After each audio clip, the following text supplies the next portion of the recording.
Ini adalah uraian objektif. Rukun negara pertama adalah pencapaian paduan yang lebih erat, yang mana dalam Malaysia harus bersatu padu tak kira agama, bangsa. Yang ini akan mewujudkan lagi negara dan memajukan lagi negara ke hadapan. Yang mana sekiranya tidak berlakunya persatuan kaum, akan berlaku negara ketidakseimbangan antara kaum, akan negara tidak akan maju dan tidak akan maju ke hadapan lah. Yang mana kita harus mewujudkan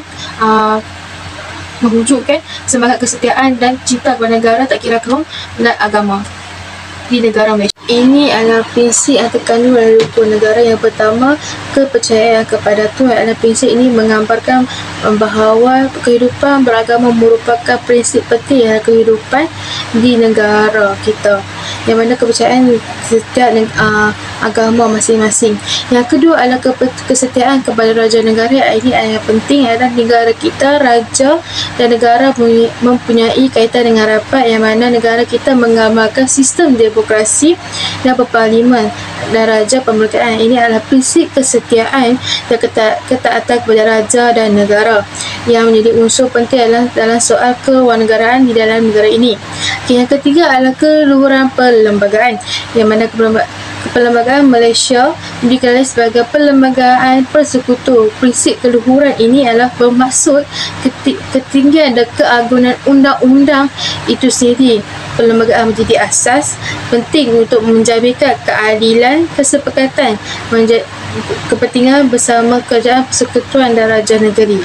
Yang keempat adalah kedaulatan undang-undang, yang mana setiap negara mempunyai undang-undang untuk mengawal dan mewujudkan satu negara yang aman, tenteram dan tiada peperangan di setiap negara, yang mana mewujudkan kedaulatan undang-undang yang lebih penting untuk memastikan undang-undang berjalan dengan lancar. Kedaulatan undang-undang setiap negara adalah sama tara di sisi undang-undang tanpa mengira diskriminasi kaum, gender maupun kedudukan, iaitu status sosial. Yang kelima iaitu kesempanan dan kesusilaan, yang menjadi prinsip yang rapat berkaitan pembangunan personaliti individu, yang mana membina jati diri sejak kecil, yang mana prinsip ini berkaitan rapat dengan moral-moral dan akhlak masyarakat. Saya dengan Hafiz bin Mak Sabri, nama matrik 10 JLS 21F2017. Langkah yang boleh dilakukan bagi pihak kerajaan untuk memastikan rakyat dapat mengaplikasi prinsip dan objektif rukun negara dalam kehidupan masyarakat. Yang pertama ialah mengadakan kempen kesedaran. Pihak kerajaan boleh mengambil berat bagi memastikan rakyat dapat memahami prinsip dan objektif rukun negara dalam kehidupan masyarakat dengan mengadakan aktiviti seperti kempen bagi memupuk sifat patriotik dalam diri setiap orang, diri setiap rakyat Malaysia. Seterusnya dengan ini, rakyat Malaysia yang bilang gaul akan dapat mengetahui dan mengalami tentang maksud rukun negara itu sendiri dengan mengadakan kempen rukun negara dan bersama menghadapi rukun negara di seluruh Malaysia. Kedua, melalui pendidikan di sekolah.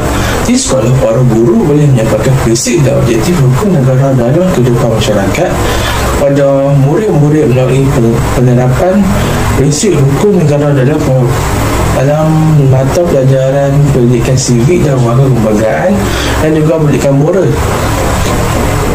pada semua murid-murid. Hal ini adalah untuk bagi memastikan warga pendidik dapat memahami dan menghormati prinsip rukun negara. Para guru di sekolah juga mestilah mengambil berat bagi mengajarkan tentang kebaikan rukun negara dan maksud rukun negara itu pada pelajar. Para guru boleh mengadakan kuis ataupun sesi soal jawab tentang rukun negara pada murid-murid. Saya Lechmi Sri Karnagaran, nombor matriks 10 DLS 212033. Poin yang seterusnya ialah melalui media massa. Kerajaan boleh mempamerkan video atau iklan tentang prinsip dan objektif rukun negara supaya masyarakat terasa sehingga mereka mencari atau mengetahui tentang prinsip rukun negara. Ini adalah salah satu langkah yang boleh dilakukan pihak kerajaan bagi memastikan rakyat mendapat mengaplikasi prinsip dan rukun negara, prinsip dan objektif rukun negara dalam kehidupan bermasyarakatan.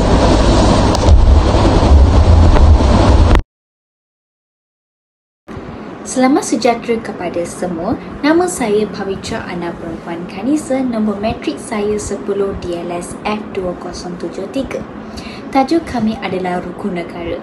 Pengenalan rukun negara adalah salah satu wak dalam mengekalkan perpaduan negara Malaysia yang terdiri daripada pelbagai bangsa, agama dan kaum.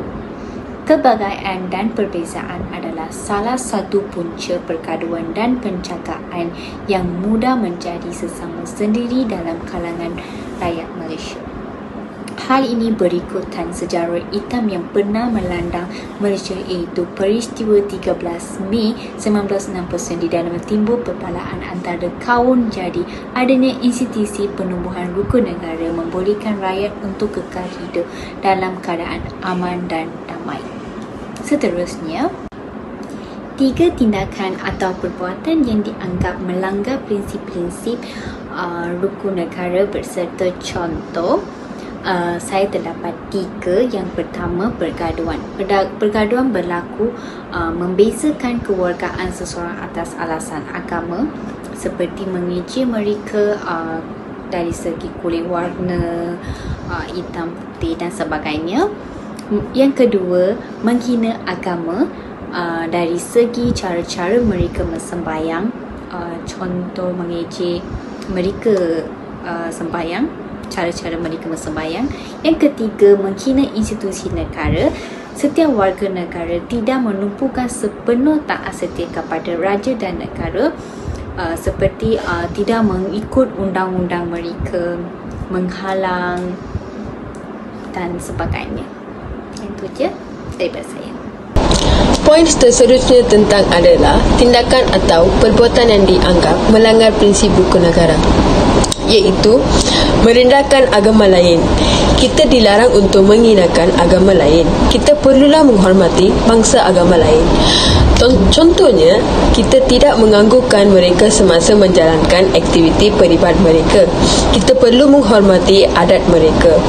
Selain itu, penghinaan tersebut kira dari zahir atau bertemu dengan tuan diri tersebut. Kita perlu mengelakkan perkara ini untuk mengelakkan pergaduhan antara kaum. Saya Pravin Anargi Chandra. Nombor matrik saya 10 DLS 21 F2035. Mari kita lihat bagaimana ekspresi rukun negara dapat dikaitkan dengan pembinaan negara bangsa. Ekspresi 1, mencapai perbudakan yang lebih erat dalam kalangan seluruh masyarakatnya. Kesopanan dan kesusilaan merupakan kunci kepada penjalinan hubungan yang baik apabila kita berinteraksi dengan orang lain. Seseorang yang bersopan santun dan bertata susila dapat dicerminkan melalui tingkah laku dan pertuturannya. Masyarakat akan menjadi lebih harmonis kerana prinsip kesopanan dan kesusilaan dapat diamalkan oleh semua warga di setiap lapisan masyarakat supaya pertengkaran dan konflik akan dapat dikurangkan dan segala isu dapat diselesaikan dengan cara yang rasional dan berhemah. Ekspresi kedua, memelihara cara hidup demokratik. Malaysia ialah sebuah negara yang mengamalkan sistem demokrasi berparlimen di bawah pentadbiran raja berperlembagaan. Prinsip kesetiaan kepada raja dan negara, keluruhan perlembagaan dan kedaulatan undang-undang adalah relevan dengan ekspresi demokrasi di mana semua rakyat memiliki hak-hak dan kebebasan berdasarkan peruntukan perlembagaan dan undang-undang. Rakyat bebas untuk melakukan segala aktiviti ekonomi, sosial, politik dan sebagainya dengan syarat tidak melanggar undang-undang negara. Ekspresi ketiga, mencipta satu masyarakat yang adil di mana kemakmuran negara akan dapat dinikmati secara adil dan seksama.